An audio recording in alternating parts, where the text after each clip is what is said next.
As soon as I saw this retarded fucking article, I knew I had to talk about it because it is just when I'm used to the amount of stupidity that radical leftist right, they one-up themselves and just completely blow my mind on what I think the concept of stupid is.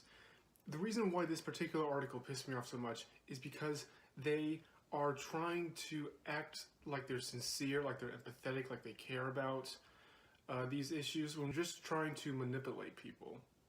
They're trying to use people's emotions against them in order just for political gain. And I know politicians do that all the time, it's not out of the ordinary, but they're so insidious with the way they're doing this. It's really fucking annoying. They're trying to act like nice, decent people when really they're trying to make excuses for someone breaking the law and to not be responsible for his own actions. So let's go into this completely. I'm just so pissed off I can't even fucking read this shit. Oh my god. This one got under my skin, man, because it's so stupid. These whiny bitches. Don't take. Okay, this is getting to it. Otherwise, I'm just keep ranting. I'm not even gonna read the article. In Father's Day plea, right here, they're trying to use the fact that it's Father's Day. It's like, oh, please don't take this man away. It's Father's Day. Like, the day that it happens means jack fucking shit to the crime he committed. In Father's Day plea, wife of man held by ICE after delivering pizza asked for his release. The pain being ripped away from our family is unspeakable. Sandra fucking bitch-ass cunt Chica wrote in an op-ed. Well, if the pain of being ripped from your family is so unspeakable, why don't you follow the fucking law, you stupid-ass motherfucker? But no, you want to stay with your family while continuing to break the law and not be responsible for breaking the law. Fucking self-centered prick. The wife of an Ecuadorian man detained by immigration officials after delivering pizza to an army facility in New York is calling on the government to release him, saying his absence feels like a death in the family. You can use the same retarded-ass fucking logic against anyone who is jailed or taken away from their house for any crime. Oh, this person stole from a bank or something? Oh, don't put him in prison. Why? Because he's being taken away from his family. It feels like a death. No, you can't put him in jail for robbing a bank. You can't put him in jail for assaulting someone in the street or whatever crime you can think of, misdemeanor, felony, whatever. It's like, oh, you can't do that. It hurts people's feelings. Well, you think of the children. The arrest and detention of Pablo, now you can pretend to pronounce that, a 35-year-old father of two, has sparked outrage among his family. Self-centered, whiny, narcissistic twats. This is what his family is. Supporters and local officials. New York Democrat governor has said his arrest and planned expedited removal reflects a pattern of conduct by immigration and customs enforcement that he calls unconscionable. Unconscionable. Are you fucking kidding me? Of course a Democrat. Who else a fucking retard would say that besides a fucking Democrat? This person is an illegal immigrant. He's breaking the law. Let's kick him back to where he's supposed to be because legally he's not supposed to be here. He didn't do the paperwork correctly. He didn't do all the motions correctly. He didn't get a visa. Whatever, there's like 10,000 different ways to do it. He didn't do any of this. He felt, oh, I have a sob story. I'm from Ecuador. I'm poor. I have it hard. So I'm just going to go into the U.S. and they shouldn't enforce the law. And I shouldn't get in trouble for any of my actions. Apparently, ICE getting this guy and putting him back is unconscionable. Enforcing the law is bad. Says this complete fucking retard. 2018, it's bad to enforce laws. Now, I know what you're gonna say.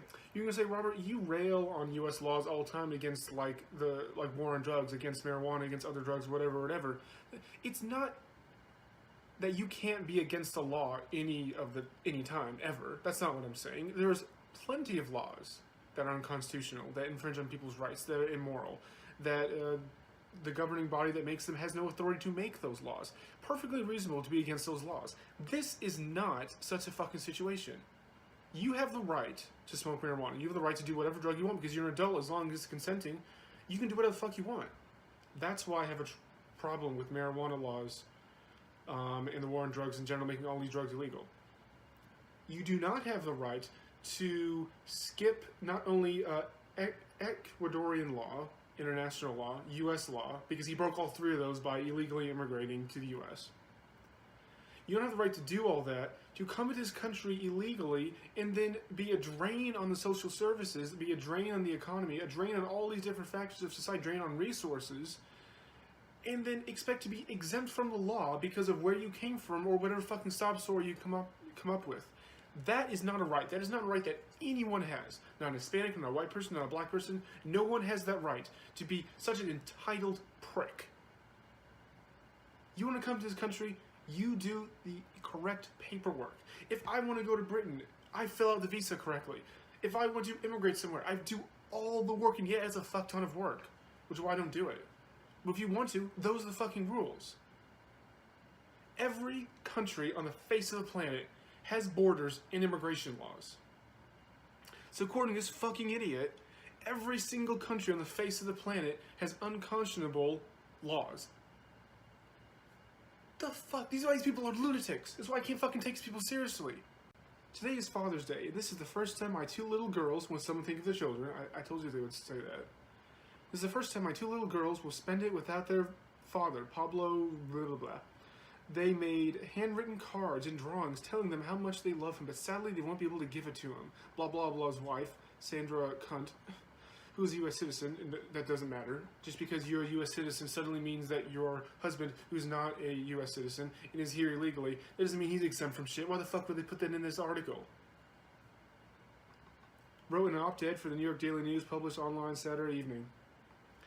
This is the emotional, they're trying to take advantage of people's emotions, someone think of the children, trying to use that trope against people by saying, oh, since it's Father's Day and I have two little girls, can you make my illegal husband, who is a self-centered narcissist, can you exempt him from the law so he can be with my two little girls? No, why don't you explain to your girls, now I know this will never happen, but realistic, like in an ideal world, you can tell your girls,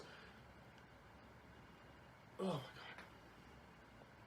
This is an example of your dad taking responsibility for his own actions, his own mistakes. He broke the law, he knew the risk doing this, and he got caught.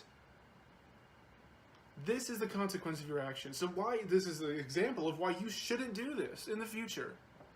Blah blah was turned over to ICE after delivering pizza to the U.S. Army facility, Fort Hamilton in New York City on June 1st. The immigration agency has said he was granted voluntary departure in 2010, but did not leave. And then that became a final order for removal, and he was considered an ICE fugitive. They gave him the option to voluntarily leave 8 fucking years ago. So not only did he illegally immigrate to this country, but then he got caught doing something else in 2010, and they said, you can leave. On your own accord, you can take your time, you can take a crap, you can get your things in order, whatever you want to do with your family, you can voluntarily leave. He didn't do that. So that's a second law he broke. In addition to all the other laws that he broke, this is a second time that he blatantly did not do what the U.S. authority told him to do. Are you first supposed to feel sorry for him? Immigration officials sought to deport that guy, but a judge last week issued an emergency stay preventing his removal. He remains in custody, with a hearing scheduled for July 24th according to court records. So this fucking judge, this social justice warrior virtue signaling dick, is not doing his job correctly. He wants to be seen as caring, as empathetic, as nice. So he is not doing his job, and he's thwarting the capabilities of ICE to do their job correctly. This is all I gotta say. Otherwise, I'm gonna keep repeating myself because I've already repeated myself a lot. This is just so fucking absurd. The amount of entitlement that illegal immigrants and their family supporters have. They feel so fucking entitled to all of these resources, this society, this economy, the job market, whatever they're looking for, whatever thing they're looking for when they go to the U.S. They feel they're entitled to, simply because of their ethnicity, of their sob story, of where they came from, or whatever. It's like, that's not how the world works. That is not how society works. It's not how laws work. It's not how logic and rationale work. There is never a rule, oh, if you have a sob story, laws don't apply to you and you have everything you want. You have got to take responsibility for your own actions. If you break the law, you know there's a chance you could get caught and you can face consequences for that. Don't act like a whiny little victim who was like minding his own business and then all of a sudden the Gestapo came and kidnapped you and now are taking you away. That's what they're acting like this is, but it's not. And it really fucking pisses me off.